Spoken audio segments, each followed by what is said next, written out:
Ju përshëndes të gjithve, do t'jemi së bashku në News Hour, unë jam Genta Dobra, do të shohim edhe lajmet kryesore të ditës deri më tani.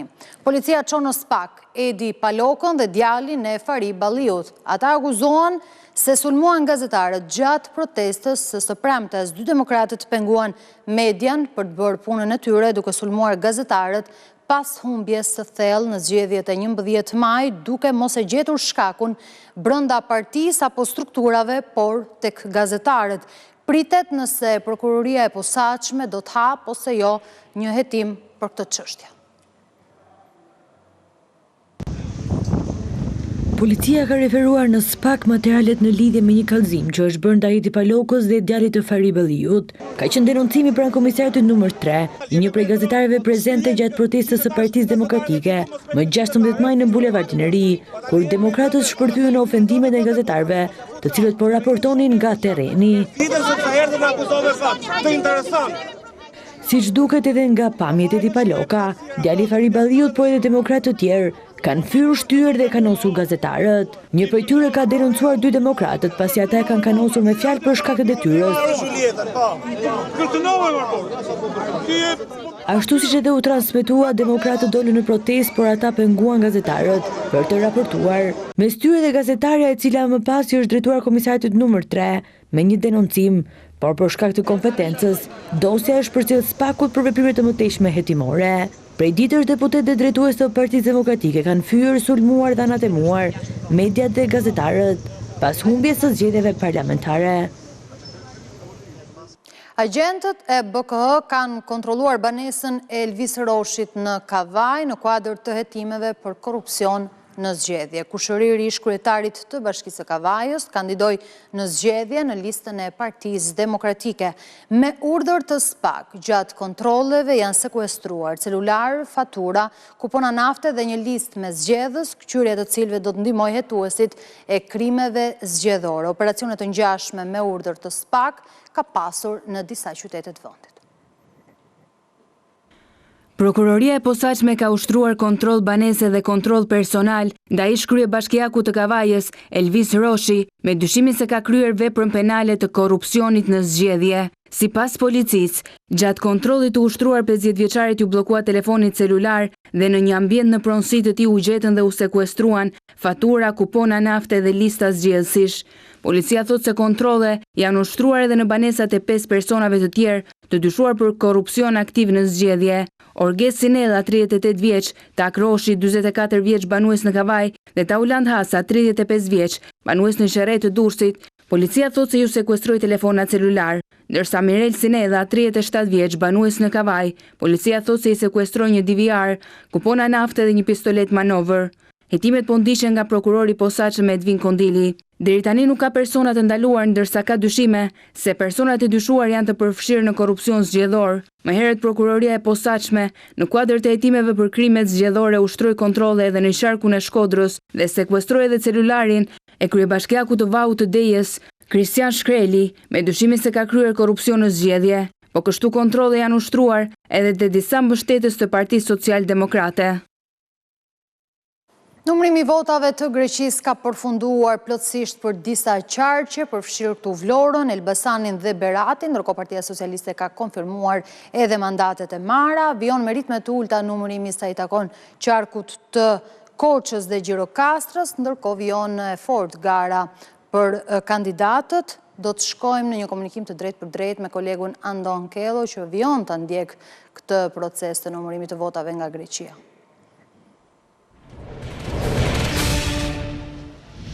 Andon, të përshëndes edhe sa vota kanë mbetur pa u numëruar nga Greqia? Po, atëherë kanë mbetur edhe 2 qarqe pa numëruar votat e Greqisë, pra pa përfunduar numërimi i tyre, është drejt fundit. Janë vetëm 2 qarqe të cilat kanë mbetur dhe ato janë Gjirokastra dhe Korça, të cilat kanë edhe një numër të konsiderueshëm votash nga Greqia. Janë 2 qarqe në të cilat procesi numërimit ka ecur me ritme të ngadalta. Në Gjirokastër janë edhe 2 kutit e fundit, por aty nuk priten surpriza. Partia Socialiste ka siguruar mandatin e tretë, ndërsa Partia Demokratike të parin. Ndërsa betejë më interesante është në Korçë, ndonë se sipas ritmit Partia Socialiste nuk ja del do të marrë mandatin e 7, matematikisht e ka të mundur të shkojë në 7 mandate në Korçë për të rrëzuar Partinë Demokratike në 3 mandate, megjithatë diferenca është më shumë se 400 vota sa i përket mandatit të 7. Ndërkohë, gjatë ditës sotshme janë mbyllur 3 qarqe, aty nuk pati surpriza, ishte Berati i fundit i cili u mbyll, edhe aty Partia Socialiste korin fitore edhe nga votat e diasporës, arriti të konfirmoj rezultatin 5-2 përballë Partisë Demokratike, më herët ishte Elbasani, 10-4 rezultati final në favor të Partisë Socialiste dhe Vlora, e cila ruajti rezultatin 9-3 në numër mandatesh në favor të Partisë Socialiste. Pra mund themi që mund të kemi një ndryshim të rezultatit përfundimtar deri në përfundim të numërimit të votave plotësisht nga Greqia për qarqet e mbetura? Vetëm për Korçën, më herët votat e diasporës kanë bërë diferencën në Vlorë, aty ku Partia Socialiste siguroi mandatin e 9, ndërsa në Korçë, siç e theksova, është matematikisht në loj Partia Socialiste për të marrë mandatin e 7. Në Gjirokastër nuk ka surpriza, por edhe në qarqet tjera ku pritej apo Partia Socialiste pretendonte mandate në Fier apo në Lezhë nuk pati ndryshim, në Lezhë pati mbetej të fortë, ndërsa në Tiranë betejë ishte mes opozitës dhe Partia Mundësia i mori fal votave të diasporës Partisë Demokratike mandatin e 14 dhe Partia Mundësia do të përfaqësohet me 2 deputet në parlament. Ndërkohë ndonë nisur nga ecuria e numërimit të votave nga Greqia, kur pritet të përmbyllet plotësisht ky proces? Po krye komisioneri Ilirian Celibashi dha një afat ditën e djeshme, ai pretendoi se mes natën e ditës sotshme do të mbyllet gjithë procesi numërimit të votave, qoftë për partitë politike, qoftë për kandidatët, por e theksoi edhe një herë për Gjirokastën dhe për Korçën, ende nuk ka filluar numërimi i votave për kandidatët, për shkak se nuk ka mbaruar ende për partitë politike. Në qarqet tjera po ashtu po numërohen votat për kandidatët, në 9 qarqe, sepse i 10 Kuksi e ka përfunduar prej ditës së djeshme, por ende mbeten mira vota për të numëruar dhe me sa duket do të presim ditën e ëmbël për një rezultat përfundimtar.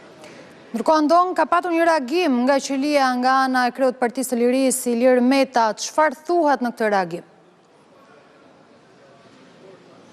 Po, presidenti i Partisë së Lirisë, Ilir Meta, ka reaguar për herë të parë pas zgjedhjeve të 11 majit. Ai ishte një kandidat në listën e hapur të koalicionit Partisë Demokratike Aleanca për Shqipërinë Madhështore dhe u rendit i treti mi votuari në listën e hapur të Partisë Demokratike në Tiranë, por në proporcion me mandatet që merr ky koalicion, ai mbetet jashtë parlamentit dhe ka pranuar rezultatin me vetëm 8.000 vota preferenciale për të. Megjithatë, Ilir Meta e kishte një shans që ai jo vetëm të shkonte në parlament, por të fitonte edhe lirin, për shkak se ai ndodhet i burgosur në burgun 313, por qofte edhe për pak kohë, mandati i deputetit dhe imuniteti fituar mund t'ia siguronte lirin, por ai e ka refuzuar, le ta themi, këtë shans për shkak se ai thekson se nuk do të pranoj dorëheqjen e 2 deputetëve të sigurt,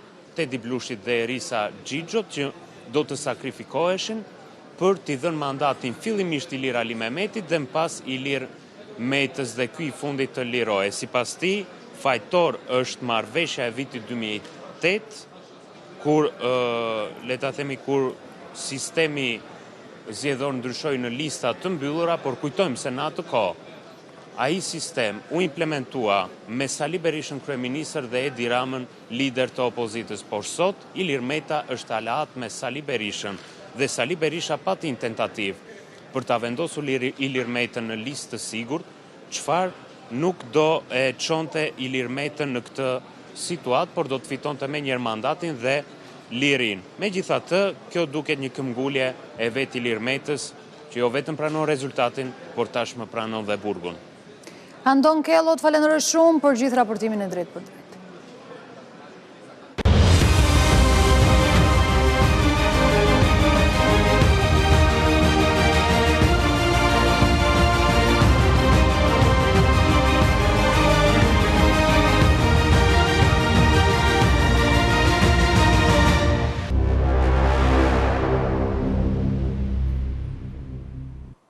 Një 28 vjeçar është arrestuar pasi është vetë plagosur me armën e zjarit, të cilën e kishte pa leje. Bëhet fjalë për Kristian Kaçorrin, bashkë me të, sipas policisë janë vënë në pranga dhe 2 persona të tjerë dhe është shpallur në kërkim një tjetër pasi ndihmuan në fshehjen e armës së zjarit. Policia ka sekuestruar armën e zjarit, pistolet. Nga hetimet e deri tanishme, dyshohet se 28 vjeçari është vetë plagosur aksidentalisht në mjediset e një lokali në zonën e komunës së Parisit me armën që e mbante pa leje. Aktualisht ai është jashtë rrezikut për jetën.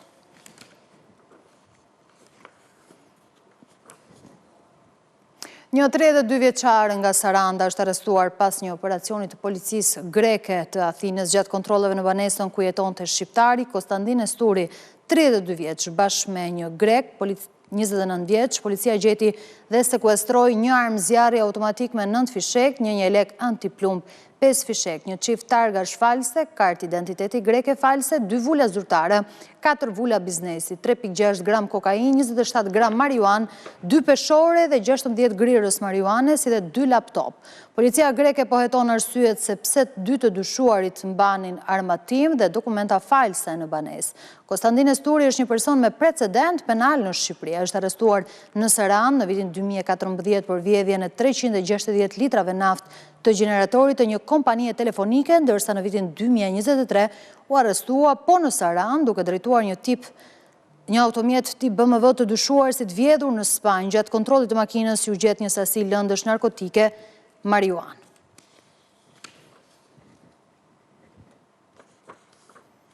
Asgjësohen 625 bimë të dyshuara narkotike kanabis sativa në qarkun e Shkodrës në kuadër të operacionit policor të koduar Koordinata. Policia e Shkodrës njofton se janë proceduar penalisht për moskallëzim krimi dhe shpërdorim detyre 2 kryetarë të fshatrave, Drisht e Kirë, si dhe një specialist pyesh, ndërsa vijon puna për identifikimin, kapjen dhe nxjerrjen përpara përgjegjësisë penale të autorëve të kultivimit të këtyre bimëve narkotike.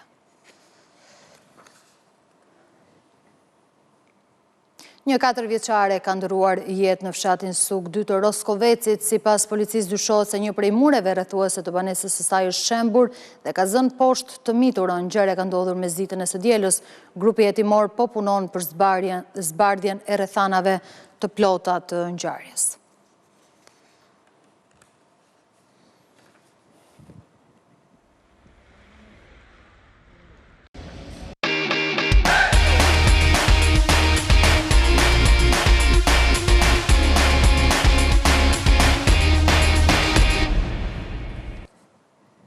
Qytetarët shqiptar që jetojnë dhe punojnë në Itali do të mund të përfitojnë nga marrëveshja për njohjen e pensioneve duke nisur nga 1 qershori. Ky afat është konfirmuar edhe vetë nga Kryeministri Rama. Konfirmimi vjen vetëm 2 ditë pas samitit të Komunitetit Politik të Europës në Tiranë, ku ishte e pranishme edhe Kryeministrja italiane Giorgia Meloni.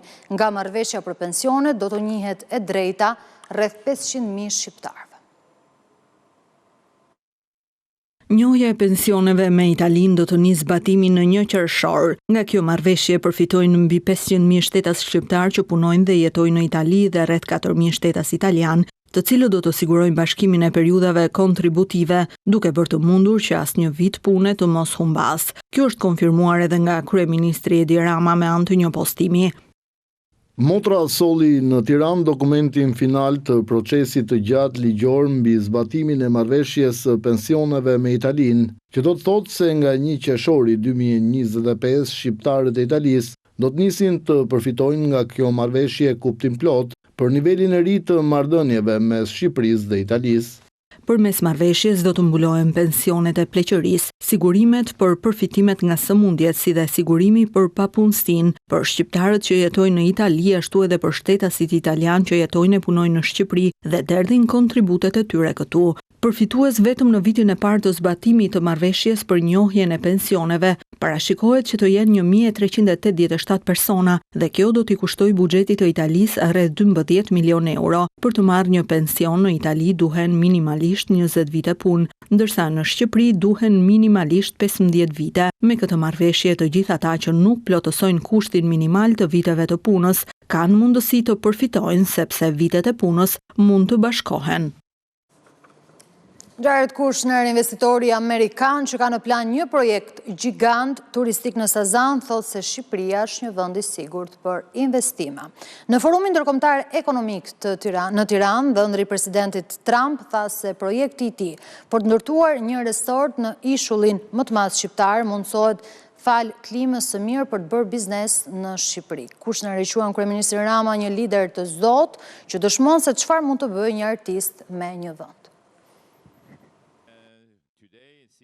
Jared Kushner, dhëndri i presidentit amerikan Donald Trump, ka ndar detaje për rezortin që do të ndërtojë në ishullin e Sazanit. Nëpërmjet një videomesazhi në forumin e investimeve që po mbahet në Tiranë, Kushner tha se janë angazhuar inxhinierët më të mirë në Europë për të ruajtur mjedisin. Çfarë e bën këtë zonë kaq të veçantë është mjedisi i saj natyror. Ne punësuam kompaninë më të mirë inxhinierike në Europë që drejtojnë programe të mëdha të ruajtjes. Nëse ne nuk e respektojmë mjedisin, hapësira që do të krijojmë atje nuk do të jetë aq speciale. Prandaj do të sigurohemi që vërtet të ruajmë natyrën. Një artikull thoshte se ne do të merrnim deltën e lumit që është 8 milje larg dhe nuk ka të bëjë fare me projektin ton. Kemi investuar shumë kohë, përpjekje dhe kapital për ta çuar përpara këtë projekt dhe mendoj se do të arrijmë të bëjmë diçka spektakolare. Kushner tregon edhe njohjen me kryeministrin Edi Rama. Sipas dhëndrit të Trump, në drejtimin e Ramës, Shqipëria është bërë një vend më i sigurt për të investuar. Edi është një politikan shumë i aftë, lider i zgjuar. Na tregoi se çfarë mund të bëjë një artist me një vend. Ata do të ndërtojnë një aeroport në Vlorë dhe kjo është një mundësi shumë e madhe për të shfrytzuar në rajon. Shumë veprime të qeverisë po ndryshojnë klimën e jetesës, ato përkthehen në rroga më të larta në më shumë mirëqenie. Ndërtimi i rezortit të Kushner në ishullin e Sazanit ka shifrën e 1.4 miliard eurosh dhe do të shtrihet në një tokë prej 45 hektarësh ose 8% të ishullit. Ai do të jetë i ndarë në 3 faza zhvillimi ku parashikohet të punësojë mbi 1000 persona. Projekti do të mbajë statusin e investitorit strategjik për një periudhë 10 vjeçare.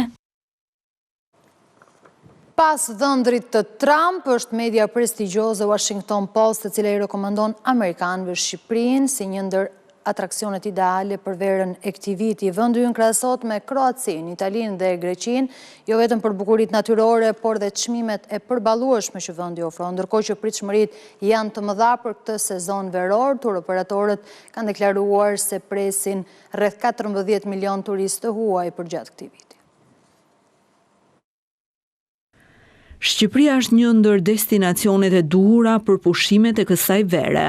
Ky është rekomandimi që jep media prestigjioze dhe Washington Post amerikanëve, të cilët po planifikojnë të vizitojnë Europën gjatë verës së këtij viti. Shqipëria renditet si një ndër 5 destinacionet me çmime të përballueshme dhe me natyrë fantastike. Media prestigjioze shkruan se Shqipëria ka një atmosferë të ngjashme me Kroacinë, Italinë ose Greqinë, ndërsa çmimi mesatar i një dhome dyshe është $96 për natë dhe mund të kaloni 7 net të plota në Shqipëri për më pak se $2000 për person. Vlerësohet historia mesjetare, ushqimi mesdetar dhe plazhet, sidomos në Rivierën e Jugut. Shqipëria mund të jetë në radarin e shumë amerikanëve, pasi vizitorët mund të zbulojnë plazhe me ujëra të kristalta, vi bregdetare mahnitëse, qytete të gjalla dhe fshatra idilike.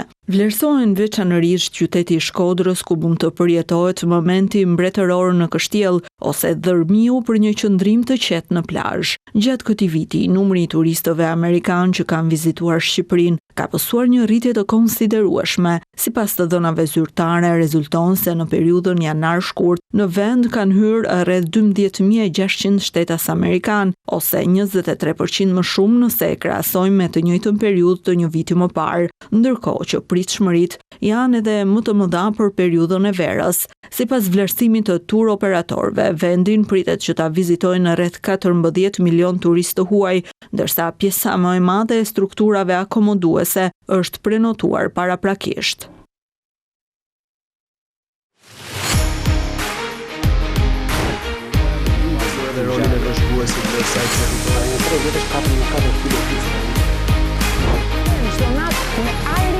I bon tregtimi të ditë. Në fred, në katër vjetë. Heroj blu dhe të mëndë. Vetëm të e që ndeshtë profesorët Premier League.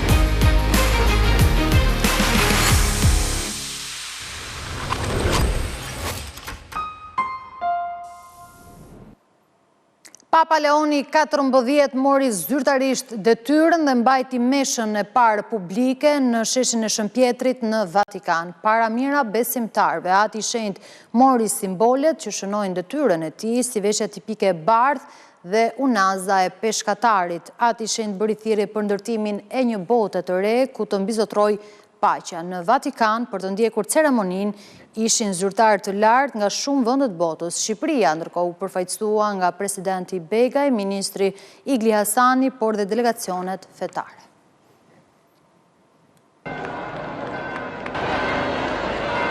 Papa Leoni 14 mbajti meshën e parë publike në sheshin e Shëmpjetrit, që shënoi edhe inaugurimin e tij.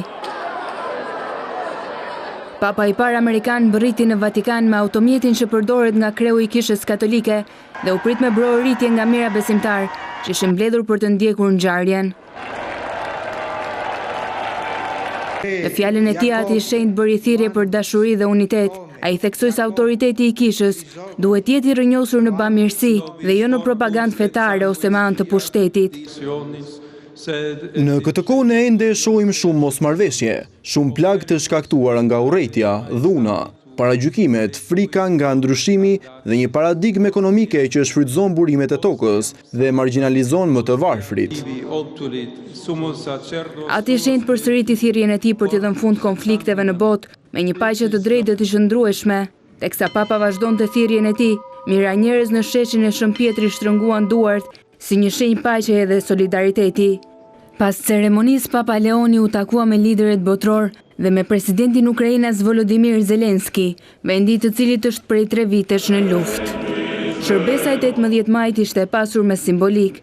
Ati i Shenjtë mori zyrtarisht simbolet e detyrës, duke përfshirë veshjen me lesh shingji, që simbolizon kujdesin e tij baritor për kishën dhe rolin si bari i kopes së tij, dhe unazën e peshkatarit, e cila simbolizon autoritetin e papës si pasardhës i Shëmpjetrit, një peshkatar që katolikët e konsiderojnë si papa i parë.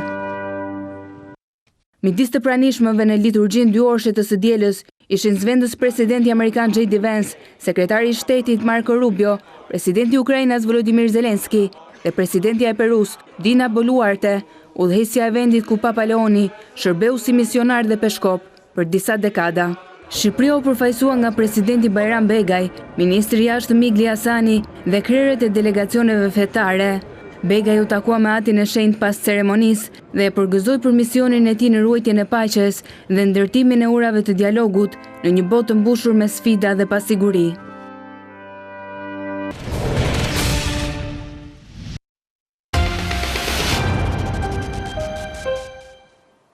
Mund ishni njozaur do të çojmë së bashku të tjera lajme. Këtë të diel Rumania zgjedh presidentin. Në balotazhin e mbajtur 2 javë pas zgjedhjeve, garoi nacionalisti së djathtës ekstreme Gjorgj Simion, një kritik ndaj Bashkimit Evropian dhe kryetari i Komunës së Bukureshtit, i njohur për qasjen e tij pro-perëndimore. Sondazhet tregojnë një avantazh të lehtë të nacionalistit të së djathtës ekstreme. Këto zgjedhje pritet të jenë vendimtare, pasi një president pro-perëndimor do të parafronte vendin me Bashkimin Evropian.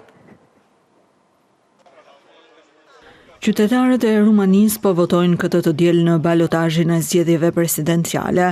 Në garë janë nacionalisti së djathtës ekstreme Gjorgj Simion, 38 vjeç. Ai është kritik ndaj udhëheqjes së Bashkimit Evropian dhe kundërshton ndihmën ushtarake për Ukrainën fqinje.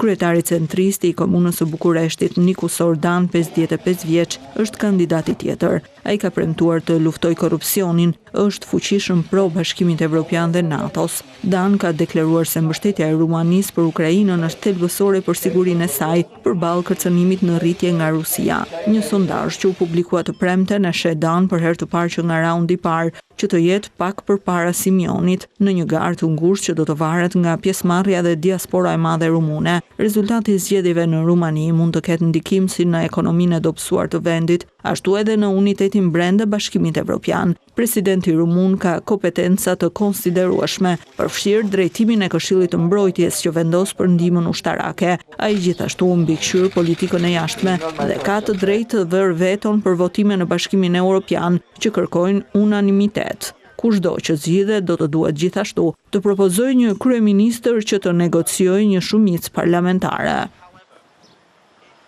Në një prej sulmeve më të mëdha, Rusia ka përshkallëzuar luftimet në Ukrainë. Qindra dronë u lëshuan drejt Kievit, duke lënë një të vrarë dhe 3 plagosur, mes tyre një fëmijë 4 vjeçar. Sulmet vijnë pas bisedimeve të paqes në Stamboll, ku nuk arrit asnjë rezultat për armpushim. Vetëm pak ditë pas negociatave në Stamboll dhe në një kohë kur perëndimi po shton thirrjet për një armpushim, Rusia nisi një nga sulmet më intensive me dronë ndaj Ukrainës, që nga fillimi i luftës në vitin 2022. 273 dronë u lëshuan në qiellin e Ukrainës gjatë natës, sipas forcave ajrore të vendit. Sulmet kishin në shënjesë të rajonet e Kievit, Dnipropetrovskit dhe Donetskut. Sipas të dhënave nga forcat ajrore, ky ishte sulmi më i madh me dronë që Rusia ka bërë ndaj Ukrainës që nga fillimi i luftës. Numri i dronëve të i kalon sulmin më të madh të mëparshëm, kur Rusia goditi Ukrainën me 267 dronë në prag të përvjetorit të tretë të luftës. Një grua 28 vjeçare u vra dhe të paktën 3 persona të tjerë mbeten të plagosur, mes tyre edhe një fëmijë 4 vjeç. Ndërkohë Ministria e Mbrojtjes së Rusisë tha se mbrojtja e saj ajrore rrëzoi 7 dronë Ukrainas gjatë natës dhe 14 të tjerë të dielën në mëngjes. Sulmet erdhën pasi bisedimet e para të drejtpërdrejta mes Moskës dhe Kievit pas 3 vitesh dështuan në arritjen e një armpushimi dhe pasi presidenti amerikan Donald Trump tha se planifikon të flasë në telefon të hënën me Vladimir Putin dhe më pas edhe me Volodymyr Zelensky dhe udhëheqës të vendeve të ndryshme të NATO-s për të dhënë fund luftës në Ukrainë. Një shpërthim bombe jashtë një klinike fertiliteti në Kaliforni ka vrarë një person dhe ka plagosur 4 të tjerë. Zyrtarët e FBI thanë se ky ishte një akt i qëllimshëm terrorizmi. Autoritetet ka një person të dyshuar në hetim. Shpërthimi ndodhi pak para orës 23 sipas orës lokale, më pak se 1 milje nga qendra e Palm Springs, pranë disa bizneseve, përfshirë qendrat amerikane riprodhuese. Klinika tha se askush nga institucioni nuk u lëndua. Autoritetet thanë se disa ndërtesa të tjera në zonë u dëmtuan, ndërkohë guvernatori i Kalifornisë është informuar për shpërthimin, tha zyra e tij. Një anije e marinës meksikane është përplasur me urën e Brooklyn në New York. Nga aksidenti kanë humbur jetën 2 persona dhe kanë mbetur plagosur 19 të tjerë. Anija humbi energjinë elektrike pak para përplasjes. Në bord ndodheshin 277 persona. Ura e Brooklyn nuk pësoi dëmtime dhe uri hap vetëm pas pak minutash.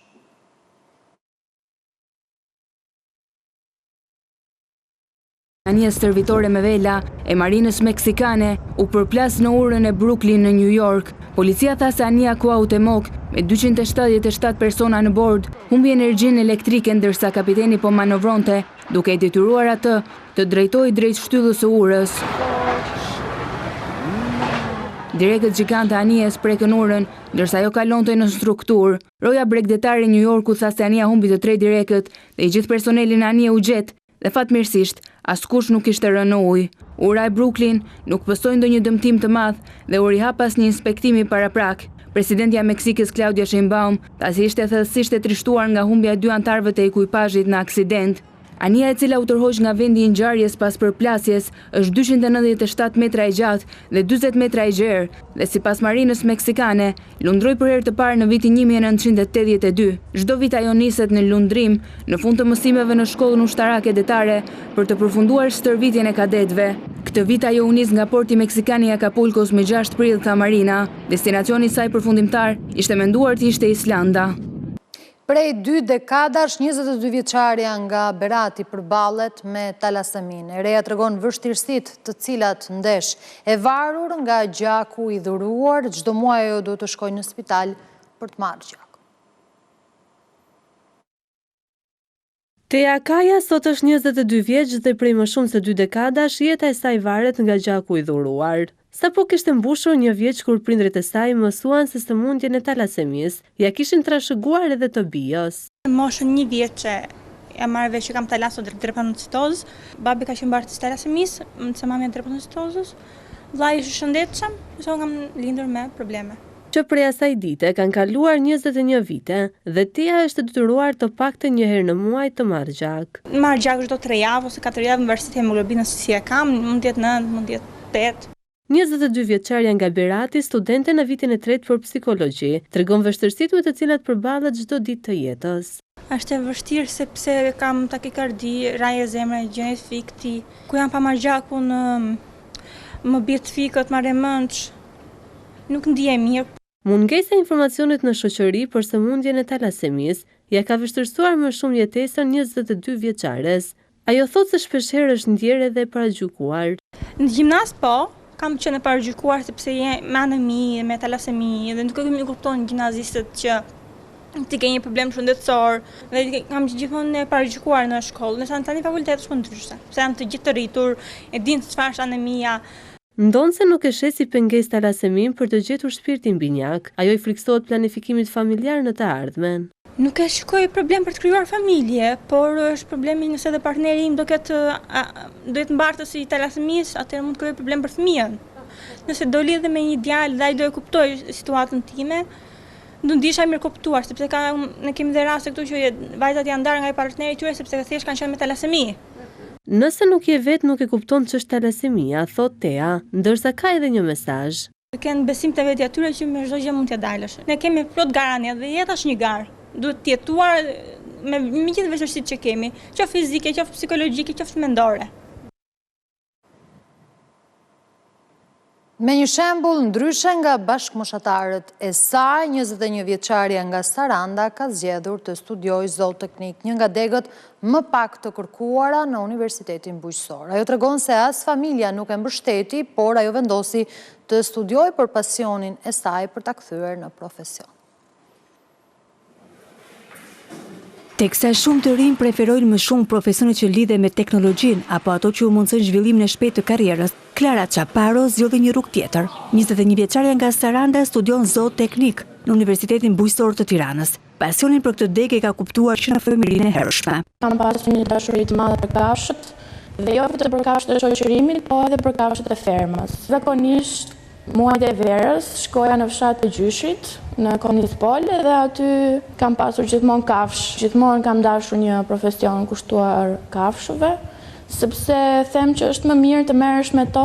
Dashurinë për kafshët Klara do ta kthejë në profesion. Gjithmonë kam dashur që në të ardhmen të kem një fermën time personale, ku aty mund të kem të kontrolluara produktet që konsumojmë. Dhe kjo është dega që merret pikërisht me këtë gjë, për përmirësimin dhe kontrollimin e produkteve ushqimore. Për zgjedhjen që ka bërë kujton se në familje nuk e mbështetën fillimisht. Mami nuk ka qenë shumë dakord për këtë zgjedhje, sepse si çdo mama ka dashur mjekësi, por që unë e kisha me shumë dëshirë dhe babi ka qenë gjithmonë ai që ka thënë le të zgjedhi atë që do ta bëj me dëshirë dhe dashuri, sesa diçka që do ta ketë imponuar në të ardhmen. Zooteknika është një nga programet më pak të kërkuara në Universitetin Bujqësor. Ne kemi qenë diku te 10 veta në fillim, por që gjithmonë ka qenë në ulje numri studentave, megjithëse këtu neve na kanë dhënë mundësinë edhe për të shkuar me Erasmus jashtë. Unë kam qenë 3 muaj në Finland për të bërë praktik në kafshët e fermës aty dhe kjo na ka ndihmuar goxha shumë.